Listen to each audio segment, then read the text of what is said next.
ये कहानी है मायागंज में रहने वाली गुड़िया की। आज सुबह से ही 7 साल की गुड़िया अपने पिता दयाशंकर को पकड़कर जोर जोर से रोए जा रही थी। दयाशंकर उसे बार बार समझा रहे थे, लेकिन उसके आंसू रुकने का नाम नहीं ले रहे थे। मैं आपके बिना कैसे रहूंगी बापू। मुझे आपकी बहुत याद आएगी, बहुत। अरे मैंने कहा ना, मैं शहर से तुझे हर दिन फोन किया करूंगा, तेरे से ढेर सारी बातें भी किया करूंगा जैसे यहाँ करता हूँ। लेकिन बाबा, आप पास तो नहीं होंगे ना। जब आपको पकड़कर रोने का मन करेगा तो रो नहीं पाऊंगी ना। आपके साथ खेलने का मन करेगा तो खेल नहीं पाऊंगी। बोलिए बाबा, फोन पर ये सब संभव होगा क्या? वो ये बातें कर रहे थे, तभी दयाशंकर की पत्नी शीला वहाँ गई। उसे देखकर दयाशंकर ने कहा, अरे शीला, अब तू ही समझा गुड़िया को, मैं तो इसे समझा समझा कर थक गया। क्या हुआ बेटी गुड़िया? तुझे पता है ना तेरे बापू का शहर जाना कितना जरूरी है। वहाँ उन्हें कितनी अच्छी नौकरी मिली है। वो वहाँ से कमाकर हमें पैसे भेजेंगे तो मैं तुम्हारे लिए ढेर सारे खिलौने खरीद दूंगी। हाँ, और वो लाल वाली ड्रेस भी जो तुझे बहुत पसंद है।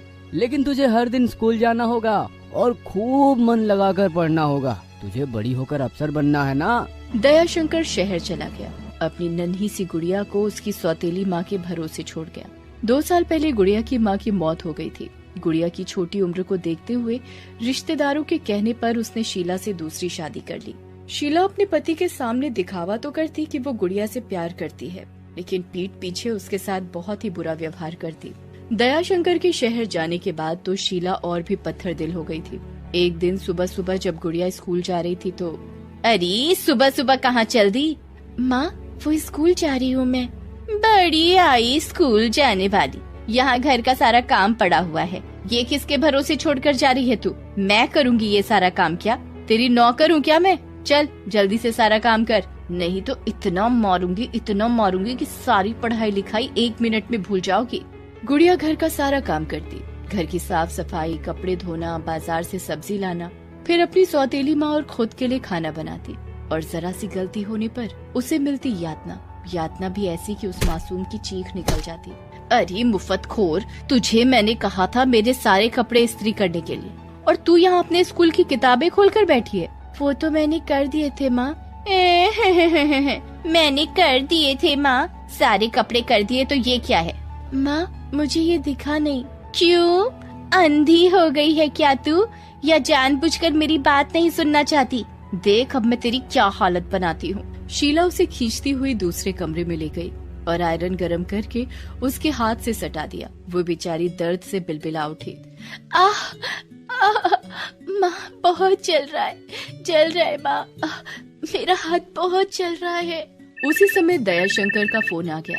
शीला ने जैसे ही देखा कि उसके पति का फोन है तो उसने गुड़िया को धमकाते हुए कहा, तू चुपचाप सुनेगी मैं क्या बोल रही हूँ। अगर तूने अपना मुंह खोला तो अभी तो हाथ जलाए है, कल तुझे आग में झोंक दूंगी। उसके बाद उसने दयाशंकर का फोन उठाया। हेलो, कैसी हो तुम लोग? सब बढ़िया है जी, आपका काम कैसा चल रहा है? अरे बहुत अच्छा, मालिक मेरे काम से बहुत खुश है। उन्होंने मेरी पगार 1000 रुपए बढ़ा दी है। अच्छा ये सब छोड़, गुड़िया को जरा फोन देना। अरे वो तो स्कूल चली गई। स्कूल? इतनी सुबह? कह रही थी कि टीचर ने जल्दी बुलाया है। जल्दी बुलाया है? 3-4 दिनों से उससे बात नहीं हो पा रही है। रात को फोन करता हूँ तो तू कहती है सो गई है। सब ठीक है ना? अरे हाँ, सब ठीक है। अच्छा, आज मैं शाम को जल्दी फोन करूँगा। गुड़िया से बिना बात किए अच्छा नहीं लगता है। उसी शाम दयाशंकर ने फिर फोन किया। शीला ने गुड़िया को फिर से बहुत धमका दिया था, इसलिए वो बेचारी बहुत ही सहमी हुई थी। अरे कैसी है रे तू? हाँ, तुझे मेरी याद नहीं आती ना? कितने दिनों से तुझसे बात नहीं हो पाई है। तू ठीक है ना? तेरी माँ तेरा ध्यान रखती है ना? से घूर कर देख रही थी। मैं बिल्कुल ठीक हूँ बाबा। माँ मेरा बहुत ही ध्यान रखती है। अरे वाह, ये सुनकर मुझे बड़ा सुकून मिला। बाबा आप कैसे हैं? मुझे आपकी बहुत याद आती है। बहुत दिन हो गए बाबा, अब घर आ जाओ ना छुट्टी लेकर। हाँ जी आऊंगा, मेरा भी कहाँ मन लगता है तेरे बिना। जानती है, मैंने तेरे लिए लाल रंग की फ्रॉक खरीद ली है और एक गुड़िया भी, और वो गुड़िया आंखें भी मटकाती है, बिल्कुल तेरे जैसी। अच्छा, तू स्कूल जा रही है ना? स्कूल? हाँ, तेरी माँ कह रही थी कि तू आजकल बहुत सवेरे स्कूल चली जाती है। हाँ हाँ बाबा, वो टीचर आजकल जल्दी बुला लेती है ना, हमारी परीक्षा जो आने वाली है। ठीक है, मन लगाकर पढ़ना। हाँ, तुझे परीक्षा में अव्वल आना है। स्कूल की परीक्षा तो नहीं, लेकिन गुड़िया जीवन की परीक्षा तो जरूर दे रही थी। और इस परीक्षा के अगले अध्याय में एक भयानक दर्द छिपा हुआ था। अगले दिन, अरे कल को क्या कह रही थी अपने बाप से, घर आ जाओ छुट्टी लेकर, यहाँ आकर क्या करेंगे? हाँ क्या करेंगे? तेरे साथ दिन भर खेलेंगे, हंसेंगे। अरे बेशरम, ऐसे में घर खर्च कैसे चलेगा? तू जो दिन भर मुफ्त का ठूसती रहती है वो कहाँ से आएगा? गलती हो गई माँ, अब मैं ऐसा कभी नहीं कहूँगी। गलती हो गई तो गलती की सजा तो मिलती है। शीला गलती की माफी नहीं देती। ये कहकर उसने गुड़िया के बाल पकड़े और उसे दीवार पर दे मारा। पल में खून की धार बह निकली। गुड़िया जमीन पर पड़ी तड़पने लगी। शीला ने उसे देखा तो, अरे बंद कर नाटक और उठकर घर का काम कर, नहीं तो आज खाने को एक रोटी भी नहीं दूंगी तुझे। लेकिन शीला की लाख धमकाने के बाद भी उस दिन गुड़िया नहीं उठी। बहुत देर तड़पने के बाद उसका शरीर शांत पड़ गया। अरे सुनाई नहीं पड़ रहा है तुझे? उठ, उठती है कि नहीं? ये कहकर शीला उसे उठाने गई, लेकिन गुड़िया तो अब कभी ना उठने के लिए सो गई थी। अरे ये तो बहुत गड़बड़ हो गई, ये मुफ्तखोर तो मर गई। क्या करूं क्या करूं क्या करूं मैं? मुझे इसकी लाश को ठिकाने लगाना होगा। शीला ने माँ शब्द को बुरी तरह छलनी कर दिया था। उसने माँ शब्द की पवित्रता को अपने जुल्म तले रौंद दिया था। शीला ने गुड़िया को अपने घर के पीछे जमीन खोद कर दफन कर दिया। लो जी, मिल गई मुक्ति। उसी रात जब दयाशंकर सोया हुआ था तभी, बाबा बाबा जागो ना बाबा, छुट्टी ले लो ना बाबा मेरे लिए, मुझे आपके बिना बहुत अकेलापन लगता है। आ जाओ ना बाबा, मुझे आपके साथ ढेर सारी बातें करनी है। आ जाओ ना जल्दी, नहीं तो मैं कहीं छिप जाऊंगी और आप मुझे ढूंढ नहीं पाएंगे। अचानक दयाशंकर की नींद खुल गई। अरे ये तो एक सपना था, लेकिन लगता है मेरी बेटी मुझे बहुत याद कर रही है। मुझे उसके पास जाना होगा। दयाशंकर अगले दिन अपने घर पहुंचा तो उसकी गुड़िया उसे बाहर खेलती हुई दिखी। उसने उससे आवाज लगाई, गुड़िया, ओ गुड़िया, अरे देख तेरा बाबा आ गया, मैंने छुट्टी ले ली। गुड़िया। गुड़िया भागती हुई उसके पास आई और उसे गले लगा लिया और रोते हुए बोली, बाबा मुझे आपकी बहुत याद आती थी, आपने आने में बहुत देर कर दी। अरे देर क्यों, देख मैं तो आ गया हूँ।